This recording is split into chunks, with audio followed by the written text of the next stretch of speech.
जांगल देश के नाम से प्रसिद्ध बीकानेर बोल रहा हूँ। राव बीकाजी महाराज द्वारा मेरी स्थापना 1477 में की गई थी। मेरे बीकानेर की भुजिया, बीकाजी नमकीन व मिठाइयाँ पूरे भारत में लोकप्रिय हैं। मेरे अंदर स्थित है जूनागढ़ का किला, जिसे मेरे यहाँ के महाराज राय सिंह ने बनवाया था। इसमें मैं आपको ऐसी ऐसी चीजें दिखाऊंगा कि आप मेरे प्रति मोहित हो जाएंगे। इस किले की सुंदरता में मेरे अंदर मैंने बहुत कुछ समेटा हुआ है। और मेरे ही अंदर स्थित है मां करणी का मंदिर, जहां 25,000 से ज्यादा चूहों के मंदिर में निवास करने के कारण मेरा यह मंदिर चूहों की देवी के नाम से जाना जाता है। इसका इतिहास भी मैं आपको बताने वाला हूं। मेरे इस प्राचीन और विशाल संस्कृति वाले शहर में आपको 16वीं शताब्दी की इमारतें और अलंकृत वास्तुकला की झलक भी देखने को मिल जाएगी। मैं दुनिया के पर्यटकों के लिए छुट्टियां मनाने के लिए सबसे ज्यादा आकर्षित करने वाले स्थानों में से एक हूं। युद्ध की समृद्ध विरासत, स्थानीय बाजार, थार रेगिस्तान, सांस्कृतिक स्थल और हड़प्पा सभ्यता की संस्कृति का अनुभव बीकानेर में किया जा सकता है। मैं बीकानेर नई दिल्ली से 425 किलोमीटर, जयपुर से 135 किलोमीटर और ब्लू सिटी जोधपुर से 250 किलोमीटर की दूरी पर बसा हुआ हूँ। मेरे पड़ोसी जिले मुख्यतः श्री गंगानगर, हनुमानगढ़, चूरू, नागौर, जोधपुर, जैसलमेर और 168 किलोमीटर की सीमा हमारे पड़ोसी दुश्मन देश से जुड़ा हुआ हूँ। राव जोधा के पुत्र राव बीका ने मां करणी के आशीर्वाद से 1488 में मेरी नींव रखी थी और मेरे इस सुंदर शहर को बसाकर इसको अपनी राजधानी बनाया था। 30,247 किलोमीटर में फैलाव के साथ में राजस्थान का दूसरा सबसे बड़ा जिला हूं। मैं मुख्यतः 8 तहसीलों से मिलकर बना हुआ हूं। वहीं 2011 की जनगणना के अनुसार मेरे अंदर 23,63,937 की जनसंख्या निवास करती है। मेरे शहर को मेरे यहाँ का डेजर्ट ऊँटों की सफारी, लंबी लंबी मूछों वाले मेरे रंग बिरंगे लोग, मेरे यहाँ की संस्कृति देश विदेश में मेरी ख्याति स्थापित करती है। मैं एक बहुत ही रंगीन शहर हूँ जो अपने सौंदर्य और सुंदरता को अपने आप में समेटे हुए है। मेरे यहाँ की विश्व प्रसिद्ध हवेलियाँ, किले, पैलेस दुनिया भर के लोगों को अपनी ओर आकर्षित करते हैं। इसलिए तो मुझे पर्यटकों का गढ़ माना जाता है।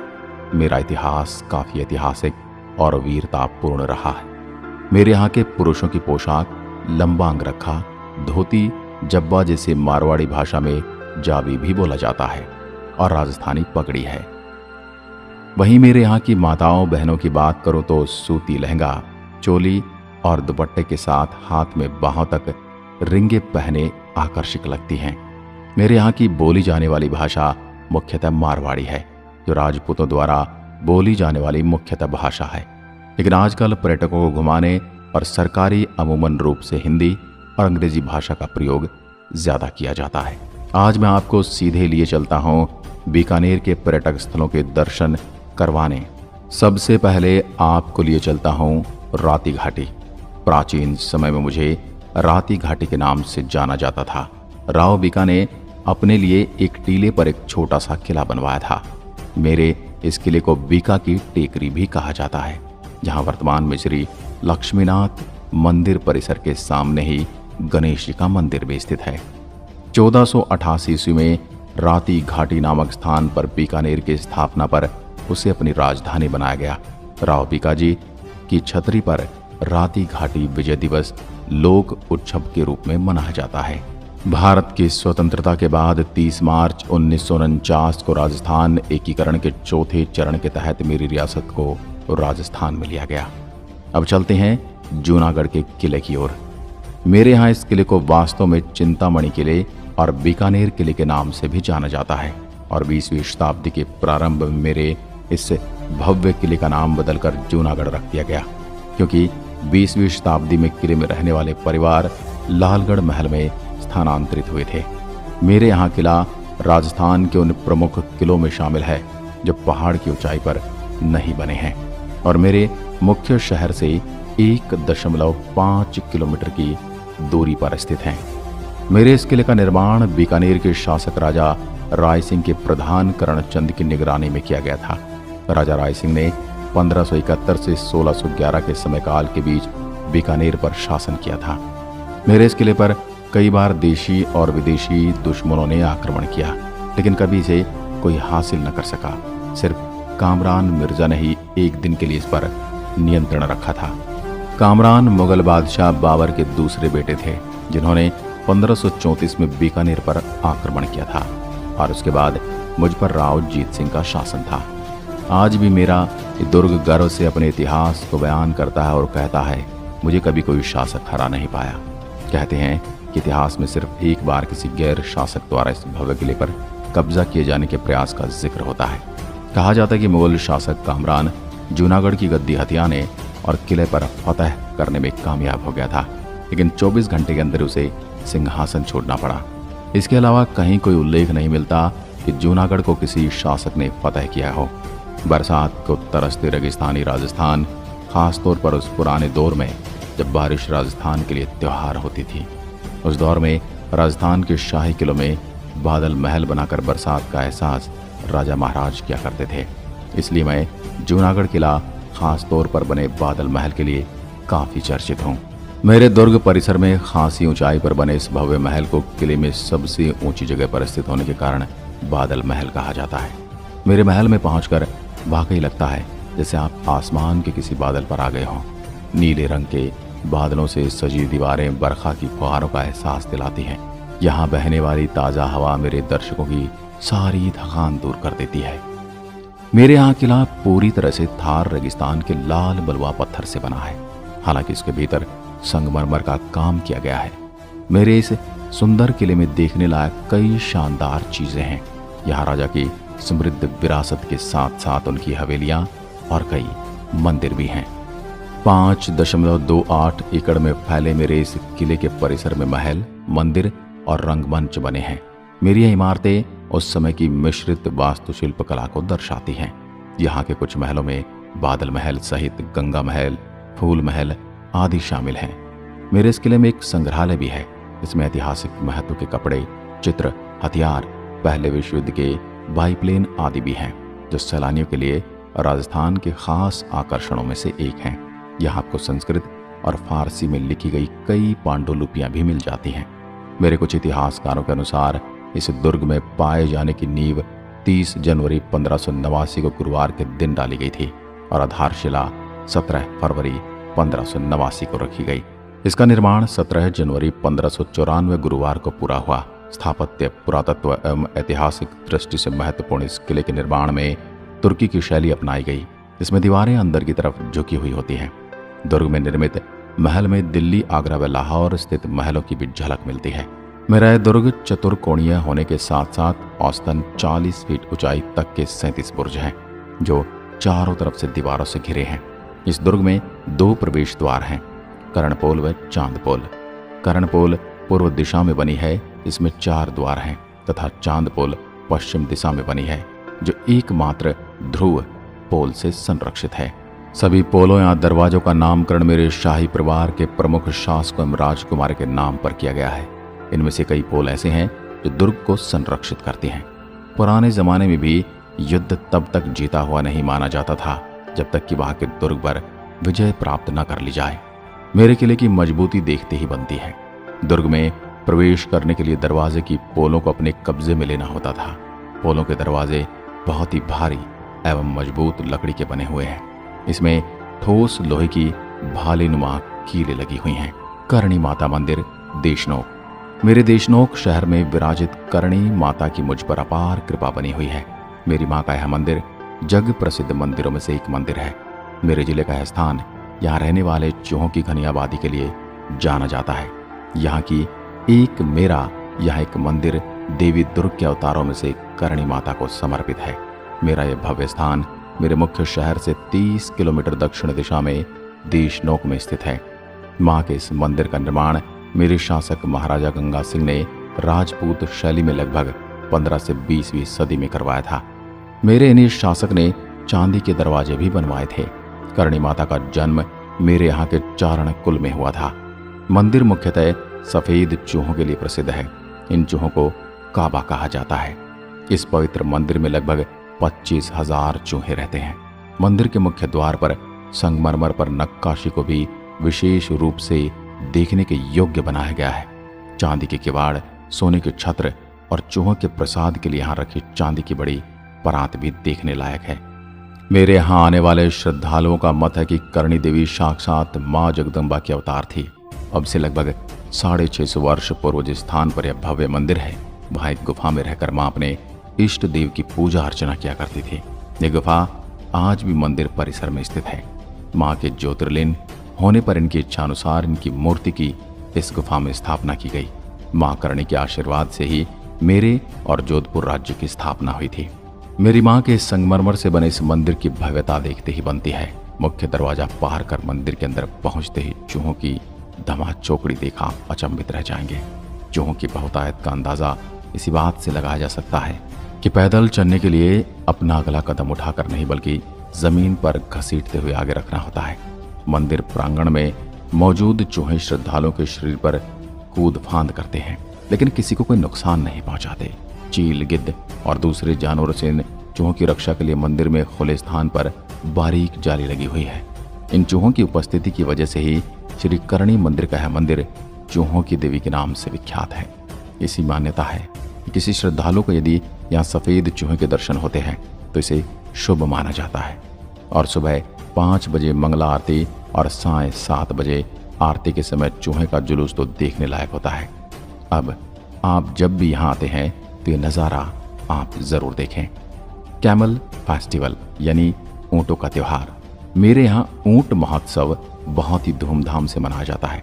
यह उत्सव थार रेगिस्तान की आकर्षित रेत पर बनाया जाता है, जो कि पर्यटकों को बहुत अधिक आकर्षित करता है। और यह मेरे द्वारा नहीं बल्कि राजस्थान राज्य के पर्यटन विभाग द्वारा आयोजित किया जाता है। मेरा त्यौहार यहाँ के सबसे अद्भुत और आकर्षक दिखने वाले ऊँटों को समर्पित किया जाता है।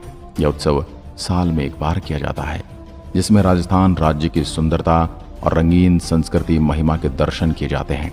यहाँ के मेरे स्थानीय कलाकारों द्वारा प्रदर्शित किए जाने वाले लोक प्रदर्शन की रंगारंग प्रस्तुति देखने को मिलती है।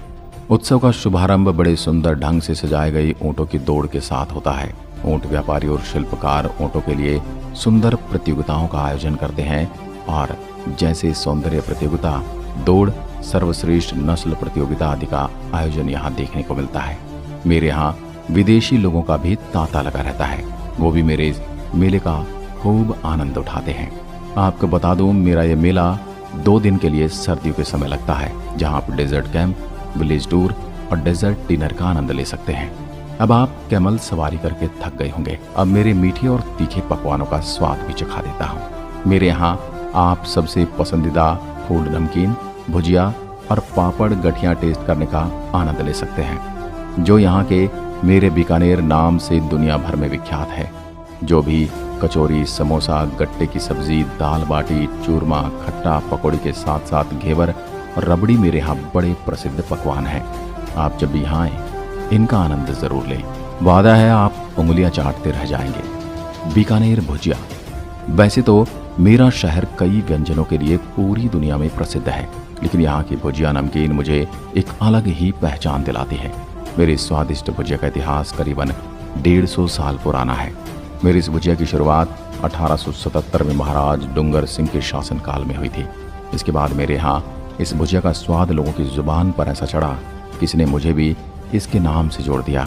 मुझे इस बात की प्रसन्नता है कि आज मेरी ये संस्था पूरी दुनिया में लोगों को तकरीबन 20 लाख से ज़्यादा लोगों को रोजगार देती है। अब मैं आपको वापस लिए चलता हूँ मेरे पर्यटन स्थलों की ओर। लक्ष्मी निवास पैलेस। हाल ही में निर्मित की गई लक्ष्मी निवास एक होटल है। मेरे इस होटल को मेरे पुराने लक्ष्मी निवास महल की तरह ही निर्मित किया गया है। लक्ष्मी निवास पैलेस मेरे शहर के बाहरी इलाके में बनाया गया होटल है। पैलेस के आगे पीछे सुंदर घास का मैदान है। यहाँ का शांत वातावरण शाही अनुभव का एहसास कराता है। आपको बता दूं, भरतपुर का सबसे बड़ा और आकर्षित केवला देव राष्ट्रीय उद्यान मेरे इस पैलेस से लगभग 2 किलोमीटर की दूरी पर स्थित है। मेरे इस होटल के मैदान में आपको पक्षियों की लगभग 100 प्रजातियां देखने को मिल जाएंगी। गंगा सिंह संग्रहालय। मेरे बीकानेर शहर में एक प्रसिद्ध संग्रहालय है। यह संग्रहालय हड़प्पा सभ्यता और गुप्त काल के प्रारंभिक दौर के पुरातात्विक निष्कर्षों का विस्तृत संग्रह समेटे हुए हैं। संग्रहालय को मेरे यहाँ के तत्कालीन महाराजा गंगा सिंह ने निर्मित करवाया था। गंगा सिंह संग्रहालय में विभिन्न खंडों में चित्रकला, टेराकोटा, शिल्पकालीन, मिट्टी के बर्तन, सिक्के और प्राचीन राजपूत हथियार चित्रित हैं। इस संग्रहालय की सबसे प्रमुख बात ऊंट की खाल और शहजादे सलीम के रेशम रोब के ऊपर सोने के पत्तों की पेंटिंग है, जिसे आप देखना ना भूलें। शिवबाड़ी मंदिर, यह मेरा एक धार्मिक स्थल है। मेरे यहाँ मुख्य शहर से स्थान की दूरी लगभग 6 किलोमीटर है। शिवबाड़ी मंदिर लाल बलुआ पत्थर से निर्मित किया गया है। यह मंदिर भगवान भोलेनाथ को समर्पित है। मंदिर में भगवान शिव के परम भक्त और उनकी सवारी नंदी महाराज की एक मनमोहक छाया चित्र प्रदर्शित की गई है, जो कि शिवलिंग के सामने है और पर्यटकों के मन को मोहित करती है। मंदिर में भगवान श्री कृष्ण और गोपियों की मूर्तियां भी स्थापित हैं। यह मंदिर राजस्थानी कला और स्थापत्य कला को प्रस्तुत करता है। आप यहाँ आकर मत्था जरूर टेकें। अब मैं आपको लिए चलता हूँ सीधा रामपुरिया हवेली। रामपुरिया हवेली, यह मेरे शहर में अपनी सुंदरता के लिए जानी जाने वाली रामपुरिया हवेली मेरे शहर की शान है। इस हवेली का निर्माण मेरे एक स्थानीय रामपुरिया नामक व्यापारी ने करवाया था और उन्हीं के नाम से इस हवेली का नाम भी रखा गया। यह हवेली सौंदर्य शास्त्र और कलाकृति की एक अनूठी मिसाल है, जो अपने रूप में आपको अपनी ओर आकर्षित करती है। आप इसे भी जरूर विजिट करें। श्री लक्ष्मीनाथ मंदिर, मेरे शहर का श्री लक्ष्मीनाथ मंदिर यहाँ के पुराने शहरों में से एक है। यह मंदिर भगवान विष्णु और देवी लक्ष्मी को समर्पित है और एक पावन स्थल है। यहाँ के सबसे लोकप्रिय त्योहार निर्जला एकादशी, जन्माष्टमी, गीता जयंती, दिवाली और रामनवमी हैं। मंदिर में स्थापित मूर्तियों को चांदी के नाजुक और जटिल कलाकृतियों के लिए जाना जाता है। कोडमदेश्वर मंदिर, राव बीकाजी, जो कि मेरे शहर के निर्माता थे, इन्होंने एक सुंदर इमारत का निर्माण करवाया था, जिसे कोडमदेश्वर मंदिर कहा जाता है और यह स्थान बीकानेर के सबसे अच्छे दर्शनीय स्थलों में प्रसिद्ध है। कोडमदेश्वर मंदिर अपने सुंदर संरचनाओं के लिए प्रसिद्ध है। यह मंदिर भैरव जी महाराज को समर्पित है, जो कि भगवान शिव का ही रूप है। भगवान भैरवनाथ जी की एक मूर्ति मंदिर में स्थापित है, जो कि संगमरमर के फर्श से चारों तरफ से घिरी हुई है। यहाँ भरने वाला भद्रपाद मेला लोगों में काफी लोकप्रिय है। गजनेर वन्यजीव अभ्यारण्य, अब मैं आपको लिए चलता हूँ मेरे शहर से लगभग 32 किलोमीटर की दूरी पर स्थित गजनेर वन्यजीव अभ्यारण्य। मेरे इस अभ्यारण्य में जंगली सुअर, काला हिरन, नीलगाय के अलावा अन्य कई प्रजातियों के जानवर देखने को मिल जाएंगे। गजनेर वन्यजीव अभ्यारण्य में पक्षियों की भारी तादाद में आबादी देखने लायक होती है। मेरा यह अभ्यारण्य एक समय महाराज और यहाँ के शासक परिवारों के लिए शिकार का स्थान हुआ करता था, लेकिन अब इसे वन्यजीव अभ्यारण्य के रूप में विस्तृत किया गया है और अब यहाँ वनस्पतियों और जीवों के संरक्षण के लिए प्रयोग में लाया जाता है। आप पर्यटक गजनेर वन्यजीव अभ्यारण्य में सफारी का आनंद उठा सकते हैं और विभिन्न प्रजातियों के प्रवासी पक्षियों को आप यहाँ देख सकते हैं।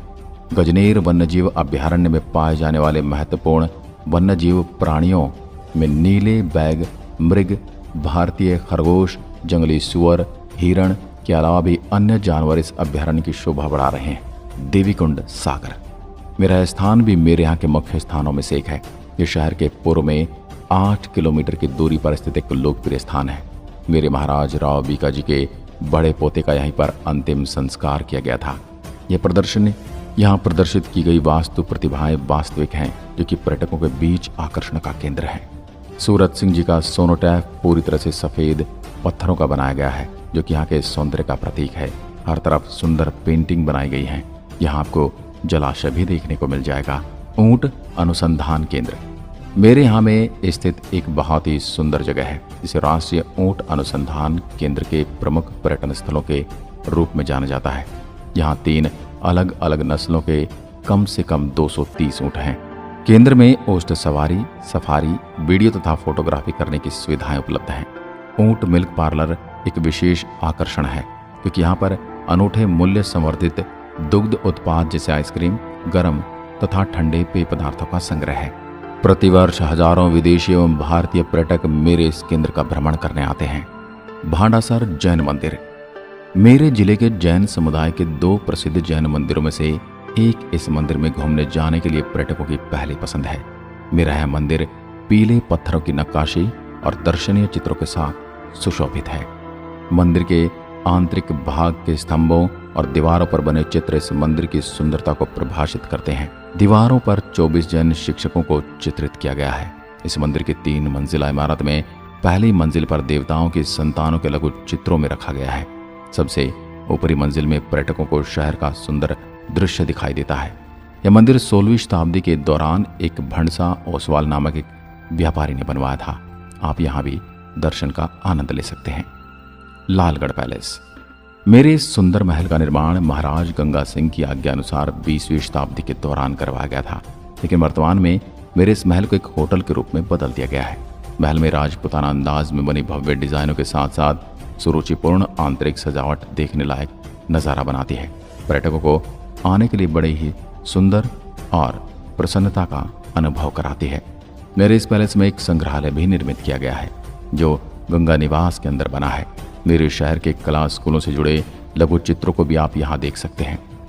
इस महल में एक पुस्तकालय भी स्थापित है जिसमें चर्म पत्र, सोने, चांदी और तांबे की पट्टियों पर संस्कृत भाषा में मुद्रित पांडुलिपियों का आप एक बड़ा संग्रह देख सकते हैं।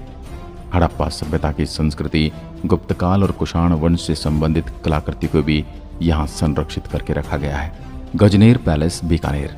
मेरे यहाँ के महाराज गंगा सिंह जी द्वारा निर्मित गजनेर पैलेस का उपयोग प्राचीन काल में शिकार और अवकाश बिताने के लिए एक लॉज के रूप में किया जाता था। अब जब भी इस पैलेस में शिरकत करें तो गजनेर पैलेस की बनी मूर्तियाँ, स्क्रीन, झरोखे और लाल बलुआ पत्थर से बनी शिल्प कौशल की एक उत्कृष्ट उदाहरण आपको देखने को मिलेगी। मेरे राजस्थान के विभिन्न दर्शनीय स्थलों में शुमार यह एक लोकप्रिय स्थान है जो कि एक झील के किनारे पर स्थित है। यहाँ पर एक घना जंगल भी है जो पर्यटकों को अपनी ओर आकर्षित करता है। मेरा बीकानेर एक ऐसा शहर है जहाँ की ग्रीष्मकालीन गर्म और आर्द्र होते हैं। वहीं गर्मियों की अगर मैं बात करूँ तो सर्दियाँ सर्द होती हैं। लेकिन मेरी यात्रा करने अगर आप आ रहे हैं तो सबसे अच्छा और आपके लिए अनुकूल समय अक्टूबर और मार्च है। और यहाँ पधारने के लिए आप फ्लाइट, ट्रेन और बस में से किसी भी साधन का चुनाव कर सकते हैं। अगर आप प्लेन से आ रहे हैं तो आपको जोधपुर हवाई अड्डे पर उतरना होगा और यहाँ से आप 251 किलोमीटर टैक्सी या बस से आ सकते हैं। यदि आप ट्रेन से आ रहे हैं तो बीकानेर जंक्शन और लालगढ़ रेलवे स्टेशन के बीच की दूरी लगभग 6 किलोमीटर है। ये दोनों स्टेशन मेरे शहर को भारत के प्रमुख शहरों जैसे दिल्ली, पंजाब, जोधपुर, हैदराबाद, मुंबई, कोलकाता और अहमदाबाद और गुवाहाटी से जोड़ते हैं। आप आसानी से यहाँ तक आ सकते हैं। मैं आपका बीकानेर आपकी बाट जोड़ रहा हूँ। मैं विश्वास के साथ कहता हूँ आप मेरी आत्मकथा जरूर पसंद आई होगी।